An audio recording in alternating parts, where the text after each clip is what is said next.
Facebook has officially launched their dating feature. Considering all the data that Facebook has on us, this might actually be a great way to find a good match, maybe.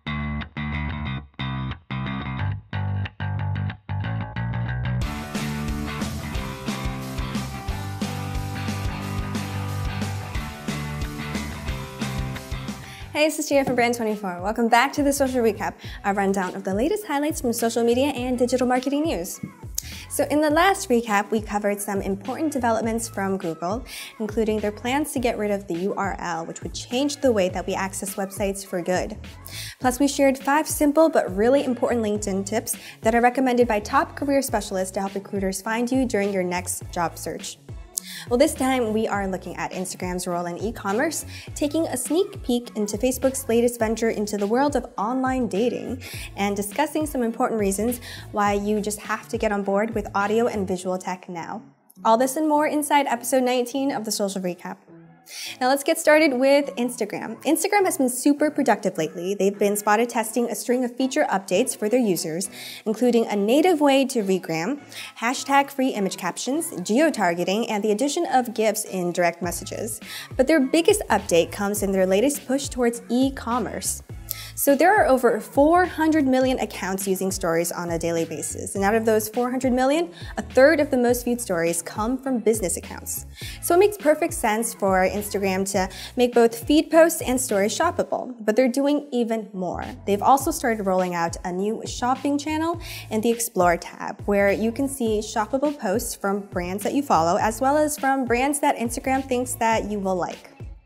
So at its core, however, Instagram is still a social platform, a place for people to learn more about one another, albeit through images. This is why they're also looking into building a standalone shopping app, one that would help separate further e-commerce endeavors from Instagram itself. And although it might sound contradictory, keeping the focus on their users is also why there's no regram option. After all, Facebook has a share button, Twitter has a retweet, and even LinkedIn has a share to feed option. But Instagram has held back, trying to keep Instagrammers focused on each other instead of finding stuff to share.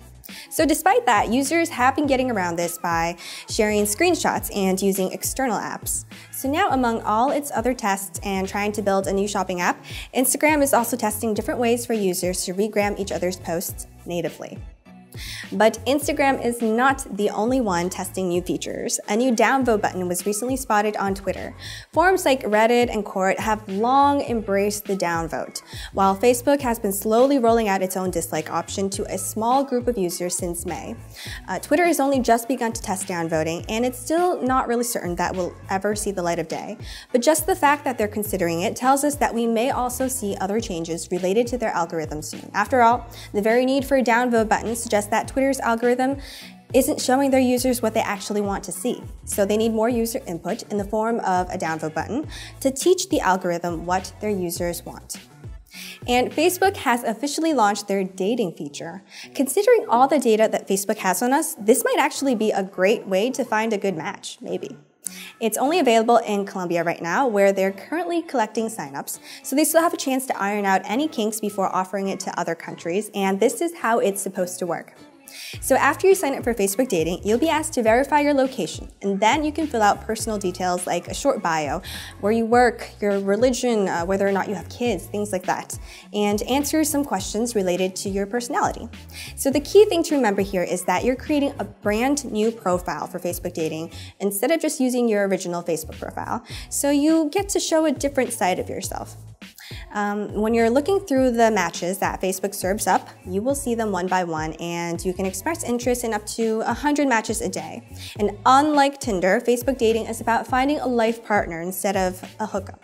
So there's no swipe right function here. If you're interested in someone, you're just gonna have to be brave and make the first move by sending them a message and seeing if they respond. So Facebook has a few basic controls in place to help moderate the dating scene. For starters, your age and location are not self-described. They require verification. This is to help prevent catfishing. Next, messaging occurs in a separate Facebook dating chat section, not Messenger, to keep Facebook dating and regular Facebook chats with friends separate. Thirdly, you won't get matched with people you're already friends with, just friends of friends or complete strangers. The idea is if you're already friends with someone, then you shouldn't really need a dating app to start dating. Fourth, you cannot follow up with people who don't respond to your initial message. This is to prevent stalking and harassment. And finally, users cannot send photos in the Facebook dating chat, so no fear of dick pics. Thank you for that one, Facebook.